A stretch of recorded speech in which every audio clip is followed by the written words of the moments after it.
En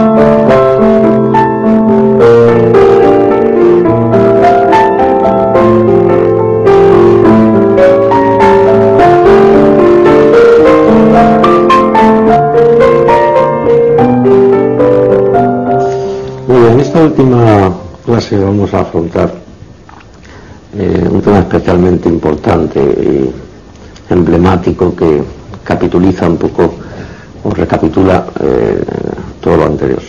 Es lo que hemos dado a llamar la dimensión donal de la persona.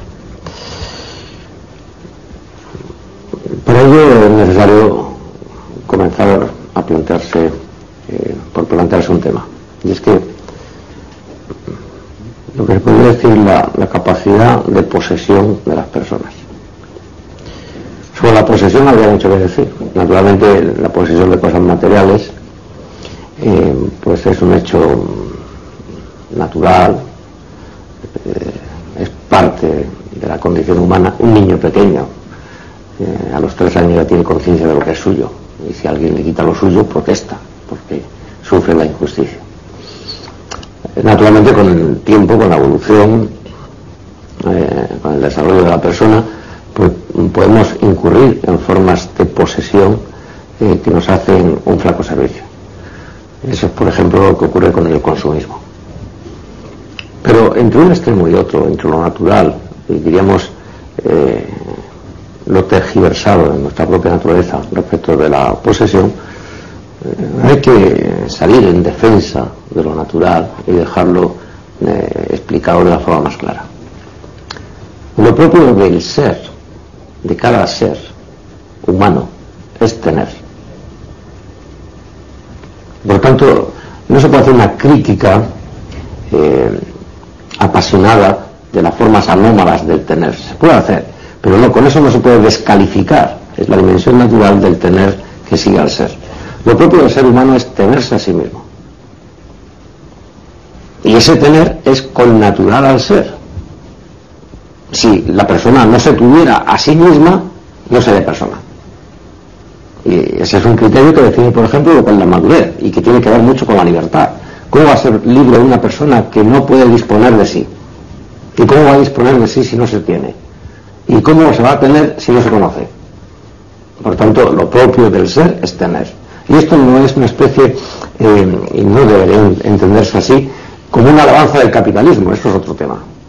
Estamos hablando del tener o del haber, como antiguamente en la metafísica tradicional se habló siempre de este tema, el haber y el ser.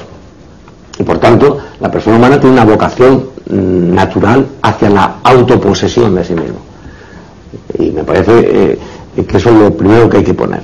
Entre otras cosas porque si la persona humana no se tiene a sí mismo, no puede conducir su vida hacia ningún lugar, no es libre.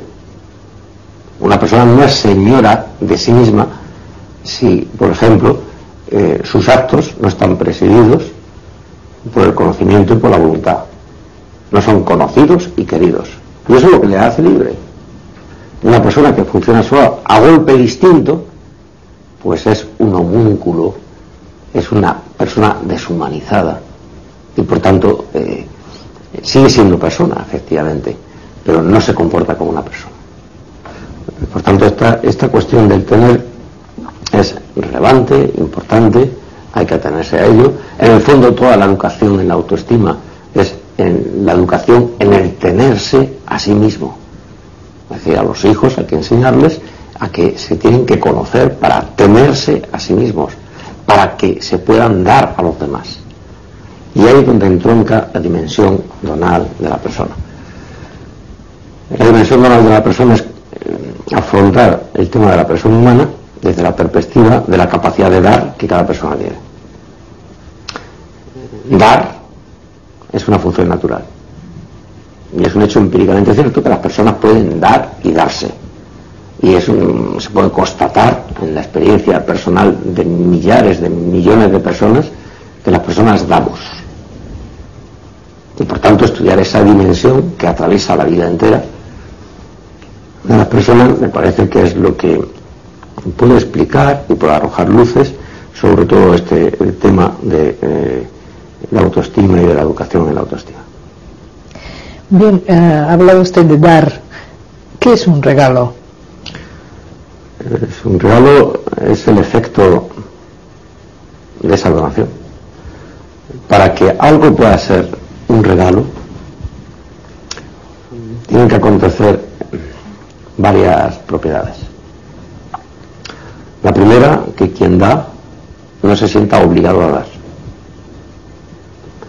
Es decir, que no haya ninguna norma, ninguna ley, nada que le impele a hacer lo que hace. Esto habría que matizarlo quizás un poquito, pero es que si no, el regalo se transforma en algo que es de justicia.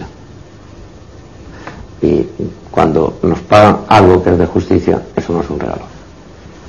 Eso es cómo se satisface el debitum, el deber que hay contraído respecto de la persona que lo recibe. Yo supongo que casi nadie que cobra al final del mes su sueldo piensa que eso es un regalo. Entonces, la segunda cuestión es la independencia de la acción de regalar o del propio regalo respecto de la virtud de la justicia. Eso me parece que queda muy claro. La tercera propiedad es que el regalo, quien lo hace según su criterio. Probablemente mirando el bien de la persona a la que le regala, pero lo hace según su criterio.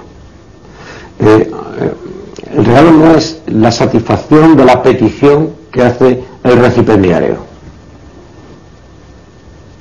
No es que uno le diga, oye, ¿me puedes dejar una cajetilla de tabaco?